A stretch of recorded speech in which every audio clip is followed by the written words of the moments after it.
Hello,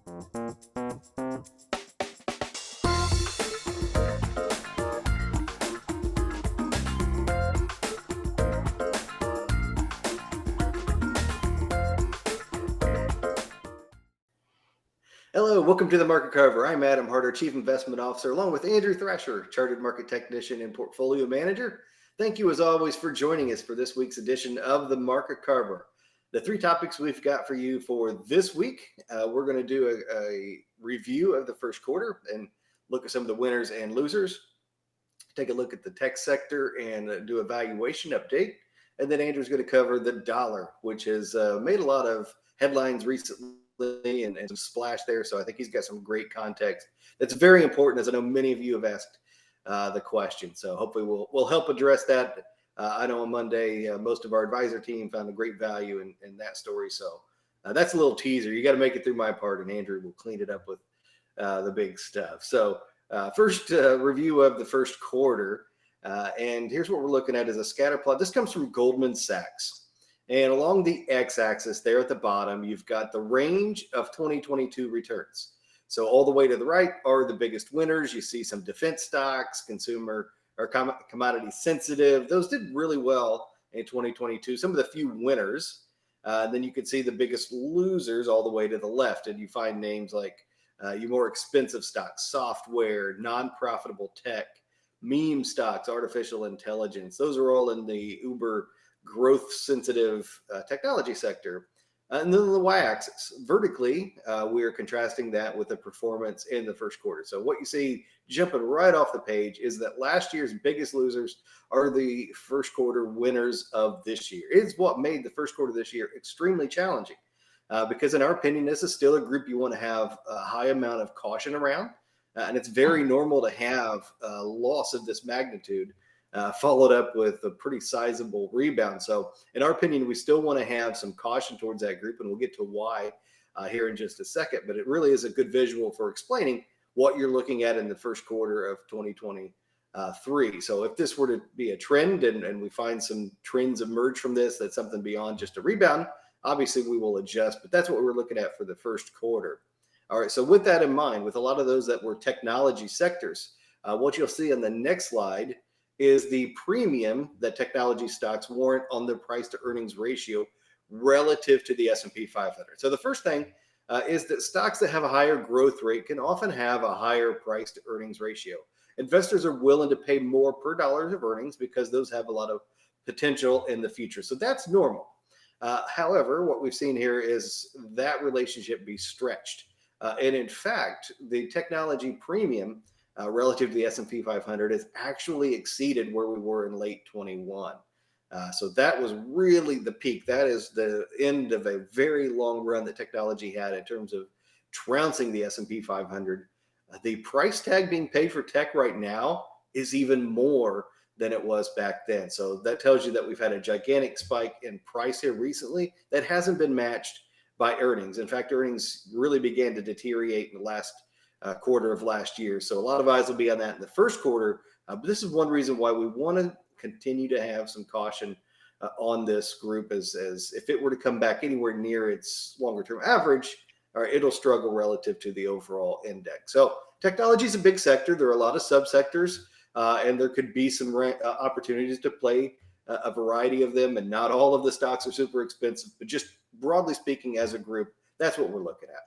So Andrew, I know a lot of people watching here have questions about the dollar, so I'll pass it over to you and really kind of give them some context on what's behind the headline.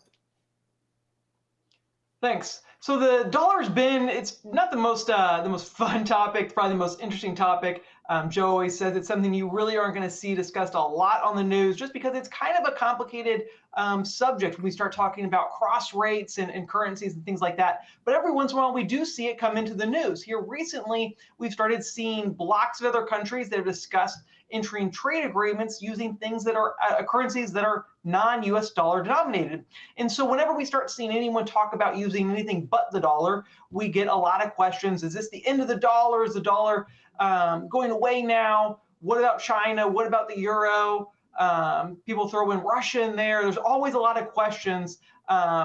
and concerns about what's happening to the dollar. And so we got these questions from our advisors, from a lot of our families. We know the headlines are out there. And so just wanted to discuss some of the facts. Whenever we see headlines, we always want to go back to the data. If you've been watching the market Carver for any period of time, you know that's what Adam and I's passion is. We like the data. We like to go to the facts. So when we look at the history and look at how heavily used the dollar is, the bottom line is we don't think the dollar is going anywhere anytime soon.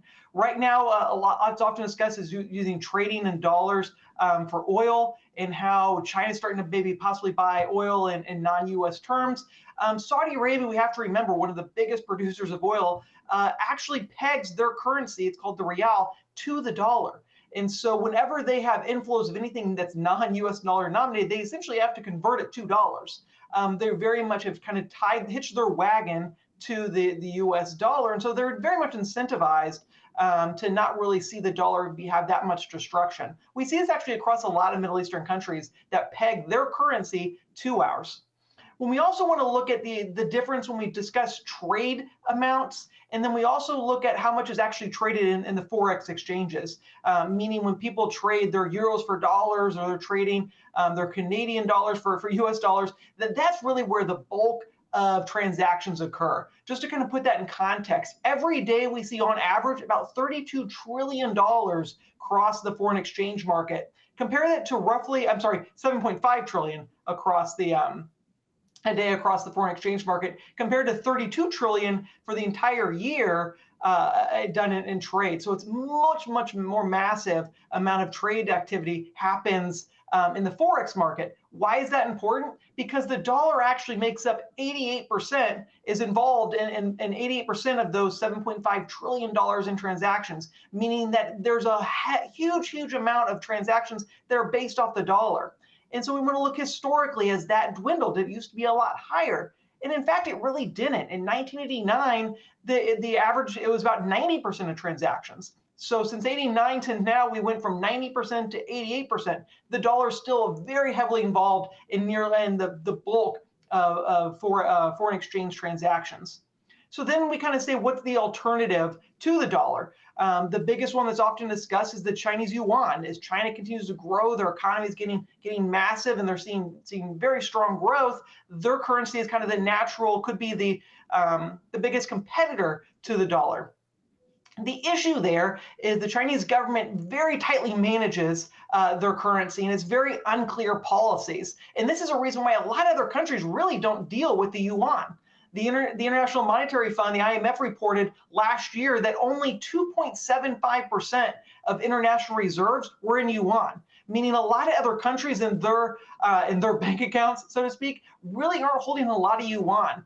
And then we can also look at China also does a lot of transactions in dollars. They're actually making loans, and that's having to be immediately converted to dollars for a lot of their infrastructure projects. So all this to say, I know through a lot of stats out there, a lot of numbers, a lot of this to say that we still very much believe the dollar's not going anywhere. If it was challenged, it wouldn't be overnight. It would be a long process. But dollar's heavily involved in a lot of commodity exchanges. A lot of countries peg to the dollar, and also a lot of countries hold a lot of U.S. dollar denominated debt. And so we have a lot of incentivization to not see the dollar go out the back door overnight. So we do see the headlines. We understand the concerns there. We still think the dollar can go up and down in value. It doesn't necessarily mean that the dollar will always be worth more tomorrow, but we don't think its relevancy is really at threat at this point.